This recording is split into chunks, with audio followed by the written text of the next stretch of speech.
Subcommittee will come to order.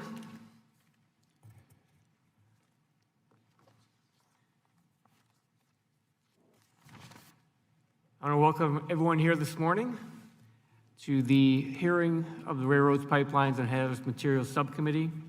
We'll be looking at the state of the rail workforce. Railroads and the men and women who make them run are a key component of the American economy. According to the Association of American Railroads, in 2017, major U.S. railroads supported over 1.1 million jobs, $219.5 billion in annual economic activity, and $71.3 billion in wages, while creating nearly $26 billion in total tax revenues. In my home region of northeastern Illinois, 6 Class I railroads interact along with multiple short lines, while Metra and Amtrak run hundreds of trains over these same tracks. The confluence of all these railroads make northeastern Illinois the rail hub of North America. The more than 160,000 railroad workers in this country are the backbone of the industry and keep our world-class rail system the powerful economic force that it is. In northeastern Illinois, thousands of workers get 1,300 Metra, Amtrak, and freight trains to their destinations on a daily basis. There's no doubt that without the men and women who are on the front lines, the industry would not be the success it is today. Historically, in return, the railroads that provide good-paying jobs with good benefits for their workers. It's important that this continues. Today, we'll hear from a number of witnesses about the widespread changes that are taking place in the railroad industry and the impacts that these changes are having on the rail workforce. Two of the significant changes we have seen recently are longer trains and the adoption of precision scheduled railroading, or PSR. These changes in rail operations have raised concerns about working conditions and safety, as well as negative community impacts and the quality of service being provided. Freight railroads are now running consistently longer trains, upwards of 10,000 to 15,000 feet. That equates to 2 or 3 mile long trains, or to put it another way, 33 football fields. However, the rail infrastructure has largely gone unchanged. This has led to operational challenges such as increased block crossings or idling on mainline tracks for extended periods of time. This causes problems for workers and also for communities. These are issues that I've seen in my district forever, but they're getting worse in other places. One example is in the Chicago neighborhoods of Mount Greenwood and Beverly.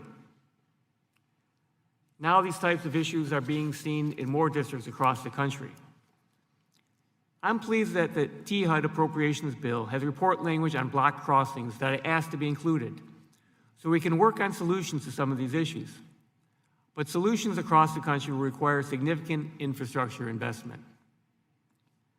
Another notable trend in the railroad industry is the adoption of PSR.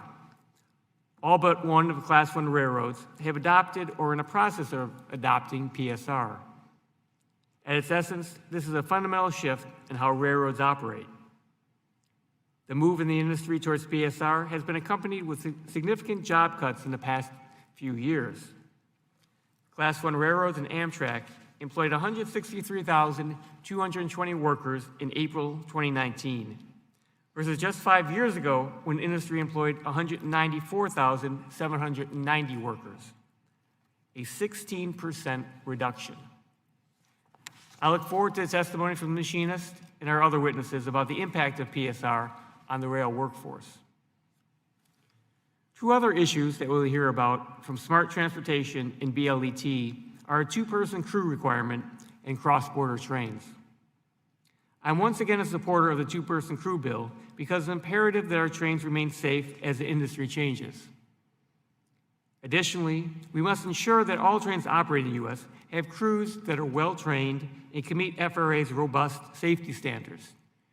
This is an issue at our southern border. We'll also hear from the Amtrak Police Union over their concerns about Amtrak's plan to cut its police force by 20%. Amtrak police are on the front line of keeping our surface transportation system safe on a daily basis. In northeastern Illinois, they protect the more than 6.5 million Metra and Amtrak passengers that use Chicago Union Station on an annual basis. Finally, at the Railroad Tech Day in May, we got the chance to see the next generation of technologies that the industry hopes to incorporate into their operations, including drone inspection, virtual reality simulators, and fleet-wide predictive maintenance.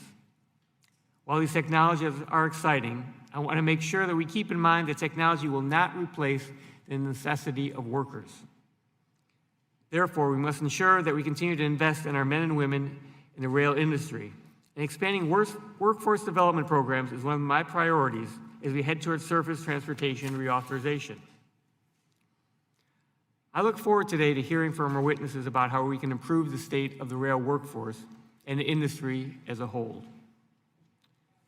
I now recognize the subcommittee ranking member, Mr. Crawford, for his opening statement.